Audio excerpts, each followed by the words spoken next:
I did a video on Heaven's Gate forever ago, but it was my very first cult video, and I feel like it's worth it to readdress it. It's a little dated now, and I feel like it's pretty important to have something detailed on record because I use them as the quintessential cult a lot of the times. So let's take a look at the Heaven's Gate cult, their history, their leader, their abrupt end, and how they compare to the Bite model. Let's get into it.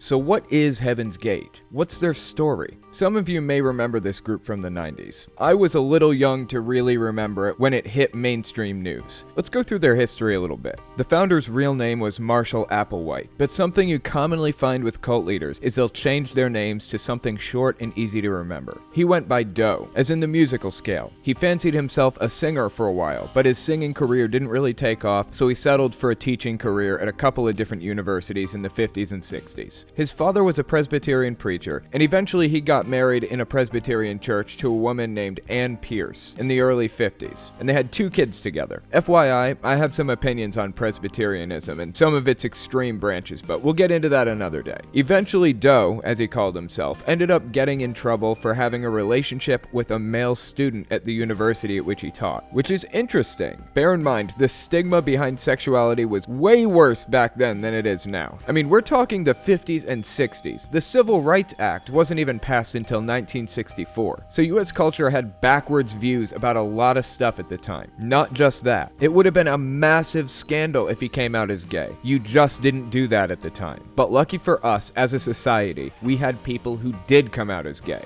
If nobody came out as gay, then it'd be a lot less acceptable. The best and quickest way to improve the image and stigma is by going public with it, and showing people that you aren't a monster. I'm not gay, but I think hating anybody for anything is disgusting, and hiding who you really are leads to the type of mindset that Doe fostered, which we'll get into in a minute. So don't hide who you are, if you can safely find a way around it, for your own mental and emotional well-being, and for the sake of society. So in 1970, he gets fired from the university after having that relationship with the male student. Now what happened next is debated. He definitely met somebody named Bonnie Nettles, but the circumstances of their meeting aren't really clear. Some people say he was in a mental hospital and she was the nurse there. Some say he wasn't the patient at the mental hospital, she just happened to work there when they met. Either way, she was a nurse, and when they looked into each other's eyes, he said he'd felt like he'd known her previously, even though they'd never met. And he decided it was because they knew each other from a past life. She convinced him that aliens had told her about their meeting, and that he had a divine assignment. This is the point at which his beliefs really started to run wild. They believed that she, who started going by T, was God incarnate, and he, who is now going by Doe, was Jesus. Apparently, they weren't husband and wife. There's no evidence that they had a romantic relationship.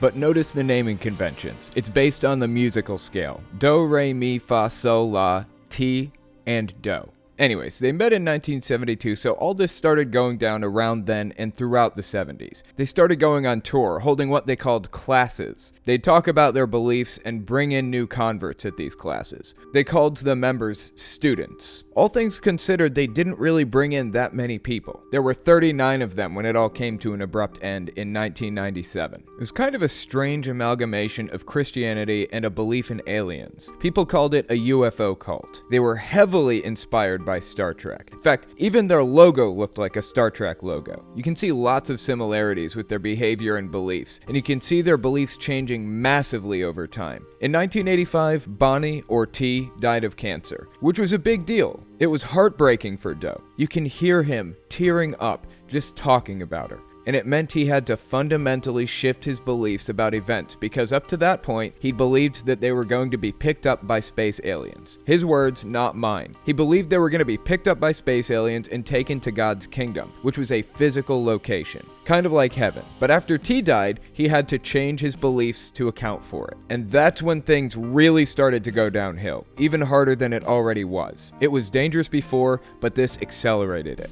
They like to call their bodies vehicles. They seem to think that they had souls of aliens, and our souls inhabited these vehicles, with vehicle-related desires and needs. I have no place to talk about the guy's psychology. I have no idea. I can't diagnose him or any of that. But he had a strong disgust for sexuality in general. general. So he went from having a wife in the 50s to having an affair with a male student to hating sexuality altogether. Like I said, I can't diagnose him or anything, but at first glance, it seems to me like he was trying to deny the fact that he was gay, or at least bi, and he couldn't get away from it. So he started talking about how much he hated his vehicle's wants and desires, and to make it stop, he got surgically castrated. He spread this culture of hatred for sexuality, and more generally, hatred for any base desires or drives that came from his vehicle, or his body. The group lived underground for most of its existence. People would leave their family and live together with each other. They supported themselves mostly by doing web design. The web design stuff really took off in the early to mid-90s, when the World Wide Web was first becoming a thing.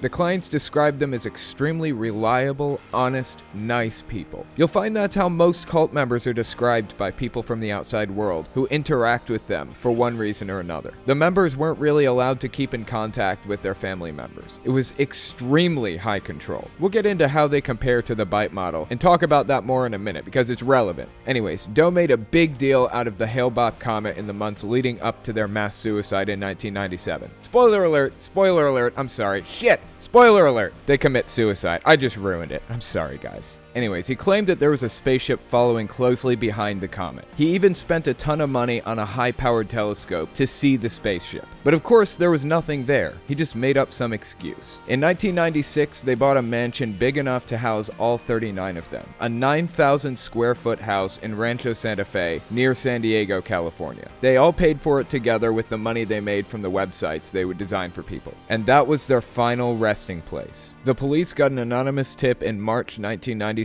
that quote-unquote, a religious group had committed suicide. Here's one of the FBI documents requesting Social Security numbers from the Social Security Administration. It says, on March 26, 1997, 39 bodies were located on an estate in Rancho Santa Fe, California. As news articles have disclosed, all individuals participated in a mass suicide relating to a cult known as Heaven's Gate. Subsequent to discovery of these 39 bodies by the San Diego Sheriff's Office, the San Diego County Medical Examiner's Office has attempted to identify the next of kin and has been unsuccessful in doing so with 15 decedents. Each of the 39 decedents had identification on their body to include such items as individual's social security account number, driver's license, passport, and date of birth. The identification of the next of kin of the above noted 15 individuals is essential to allow for appropriate notification. It is requested that the Social Security Administration locate the Social Security Form SS5 pertaining to each of the 15 listed individuals to assist in the identification of the next of kin. A listing of the decedents' names and corresponding identifications have been forwarded to the Social Security Administration by separate cover. Your assistance and cooperation in this matter is most appreciated. Sincerely yours, John F. Lewis, Jr., Assistant Director in Charge, National Security Division.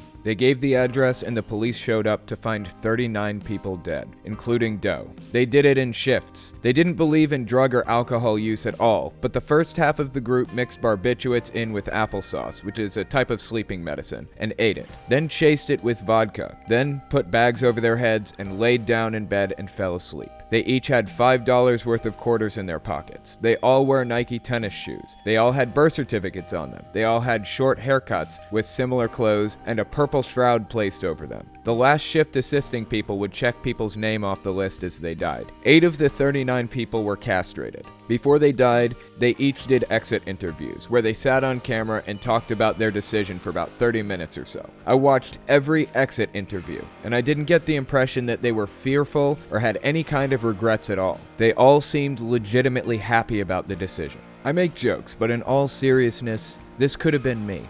This could have been any of us. If our respective religions had gone just a little more extreme in the wrong direction, we could have been the ones lying in that bed with Nike shoes on our feet and bags tied around our heads. So don't let the jokes fool you. I have deep respect for all of these people, and I have dedicated my life to trying to pull people out of these situations before this kind of thing happens. But sometimes the only way I know to deal with situations like this is by laughing. So you guys are going to have to put up with a few jokes from me. Anyways, come to find out, they left a few people behind. There are some people who had gone to classes and lived with the group for a really long time, but decided to leave it for one reason or another. A couple people felt like they just weren't good enough to live with the group, in their words. And one person was actually left behind by the group, intentionally, to maintain their assets after the others passed. They retain ownership of the books, and they keep the website up and running to this day. Here's what the website looks like.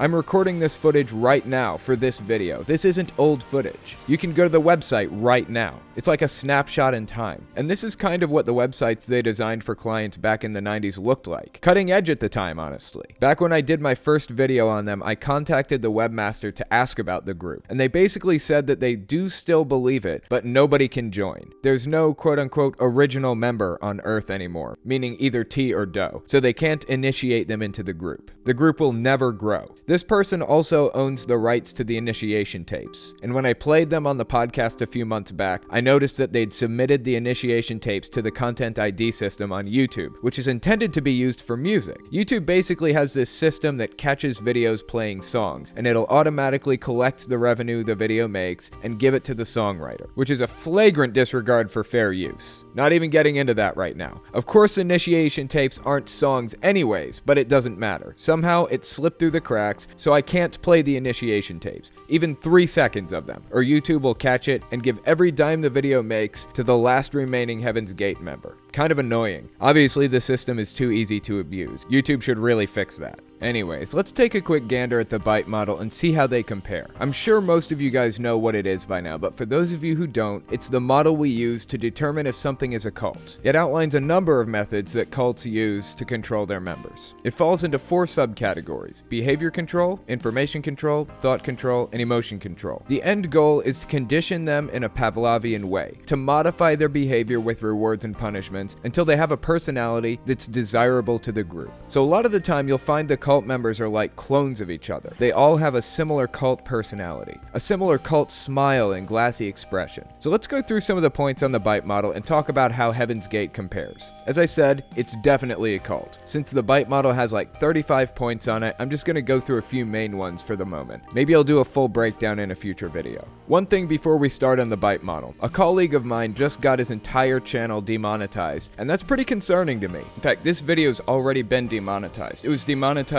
the moment it was uploaded. I don't know if it's going to be confirmed by manual review or not, so by the time you see this, it might be remonetized, but either way, if you want to support me, there are a few ways to do that, whether I'm demonetized or not. So if you guys like the work I do and you want to see me continue to do it, you can check me out on Teespring, which you can reach by clicking the card in the corner or find a link to it in the description.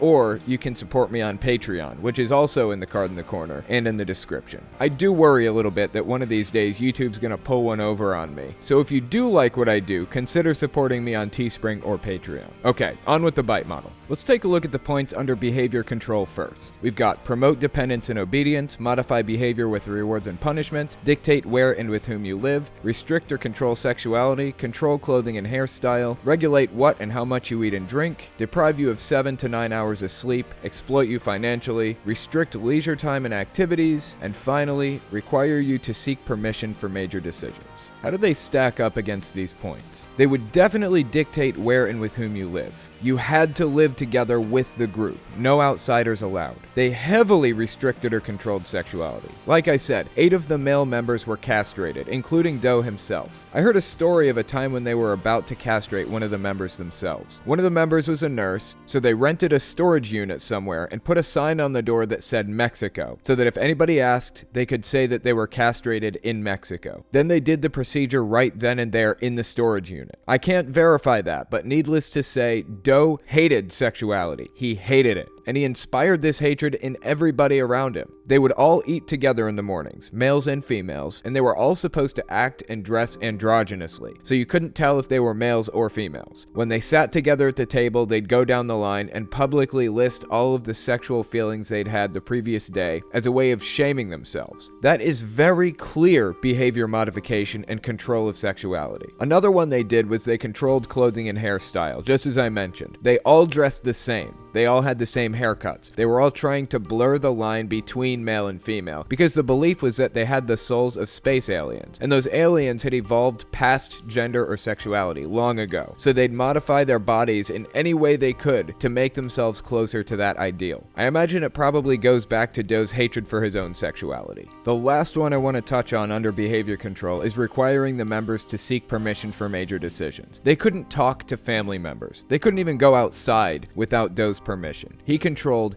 everything, every aspect of their lives. Okay, the next category is the I in BITE, information control. Deliberately withhold and distort information, forbid you from speaking with ex-members and critics, discourage access to non-cult sources of information, divide information into insider versus outsider doctrine, generate and use propaganda extensively, use information gained in confession sessions against you, gaslight to make you doubt your own memory, require you to report thoughts, feelings, and activities to superiors, and finally, encourage you to spy and report on others' misconduct. This is a little unique compared to other categories because a lot of it assumes that the members are living among and socializing with the outside world to some extent. In the case of Heaven's Gate, they were completely isolated from society, aside from the few web design clients they had, or the occasional public talk Doe would give, where they'd all show up to fill space, hoping to attract newcomers. They almost didn't talk to outsiders at all. They didn't talk to their family members at all. Once every few years at best most of the time. They did all of these to some extent too, even the generate and use propaganda part. Take a look at these flyers they'd put up at supermarkets and convenience stores, trying to draw people into public talks. One thing I'd have to give Doe is he's a really, really good public speaker. Although he doesn't blink almost at all through the entirety of his talks, he stares you right in the eyes the entire time. They even had books, videos, and training materials. You can still download most of it on their website. The next category on the BITE model is thought control. We have instill black versus white, us versus them, and good versus evil thinking, change your identity, possibly even your name, use loaded language and cliches to stop complex thought, induce hypnotic or trance states to indoctrinate, teach thought-stopping techniques to prevent critical thoughts, allow only positive thoughts, use excessive meditation, singing, prayer, and chanting to block thoughts, and reject rational analysis, critical thinking, and doubt. I think this is where they differ from other cults a little bit. First of all, using black and white, us versus them, good versus evil thinking is a sure way to segregate your members from society and instill a resentment or hatred for the outsider. But honestly, they weren't really a hateful bunch. I don't think Doe was a knowingly evil person. He seemed genuine and nice. I think he just had deep mental issues. He wasn't lacking in empathy or anything. He was just very disturbed. I mean, they obviously thought they were right and others weren't right. But it wasn't really rooted in good versus evil thinking. It was definitely black and white though. Now, some groups change your identity, possibly even your name, like Mormons. You aren't John Smith, you're Elder Smith. With Jehovah's Witnesses, you're Brother Smith. But with Heaven's Gate, they assigned an entirely new name to the members. Here's a document from the original FBI files on the group. If you notice, they have name and legal name categories, then just 3 letters under name. That's shorthand. Their new names all ended in ODY. So you had Alexodi, Anlodi, Avnodi, Bernodi, Chakoti, Dorodi, and so on. Some of the people's real names were Cheryl Butcher, Joel McCormick, Norma Nelson, Erica Ernst, and so on. Then at the very bottom, it lists Doe as Marshall Applewhite, date of birth 5/17/31. No social security number listed.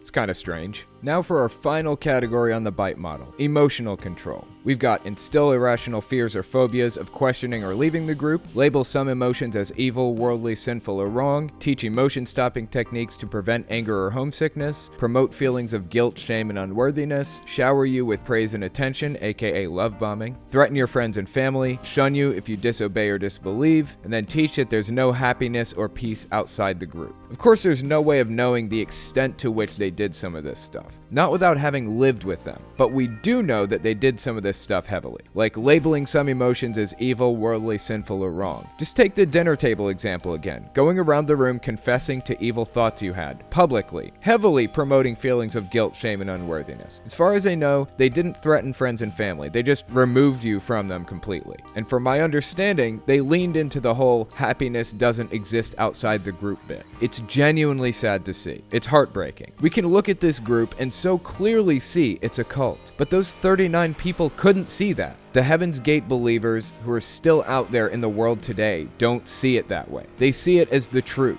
They see it as logical and reasonable. I saw Jehovah's Witnesses as logical and reasonable. To a high degree, I thought they were the only logical ones. And if you don't believe it, you just weren't being rational. There's some aspect of my life today in which I think I'm being reasonable, but I'm not. There's some aspect of your life in which you think you're being reasonable, but you're not. We have to re-examine every aspect of our lives and analyze it honestly. Are we actually being logical, or does it just feel like it at face value? I had to do that when I left Jehovah's Witnesses. I reassessed everything. I reassessed my views on evolution, on homosexuality, all of it. And big surprise, I came to new conclusions when I left the influence of the group. Try taking a critical look at what you believe. None of us want to end up like the Heaven's Gate members. They didn't even want to end up like that. Nobody ever thinks they will until they do.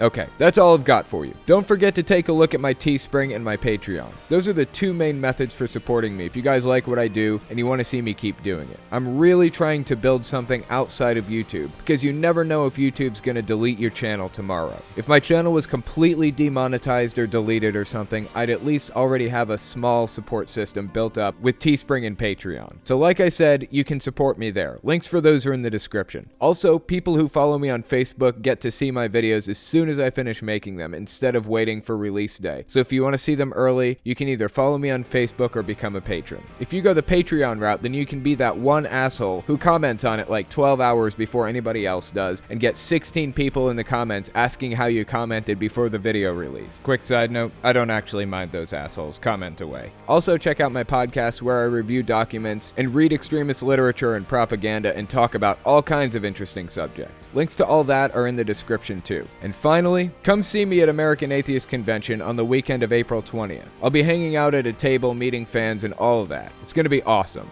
Okay, thanks for watching, guys.